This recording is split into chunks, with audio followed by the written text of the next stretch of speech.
O'rtamizda mavzu bor edi. Bugungi kunda kecha metroda ko'rganimda ikkita parachka o'tiribdi. ikkitasi ham telefonda. Ikkalasi ham telefonda o'tiribdi-da. Keyin men gapirgim keldi ularga. Undan ko'rasi onlayn gaplashsang ko'proq gaplashar ekansan. Parachka qo'lini ushlab olgan, lekin telefonda o'tiribdi.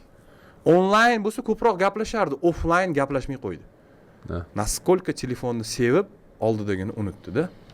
Shunaqa. Xiyonat nima uchun oddiy bo'lib qoldi? Chunki telefondagi boshlangan sevgi telefonda tugadi. O'sha telefon sevgisi bilan telefonda xiyonati tugadi. O'rtada mavzu yo'q. Telefon aralashgan joyga telefon boshqa temani ham tiqib yuboradi-yu, cho'ta bunga zerikdi. Menga vaqtingiz yo'q deb qo'yadi. Ikkita telefonda tanishgan parachka, mana bu yigitlar telefonda tanishganda, menga vaqtingiz yo'q deb qiz bola yozadi-yu, qatdan vaqti bo'lsin, seni topgan temada boshqa temalar ham to'lib yotibdi-yu.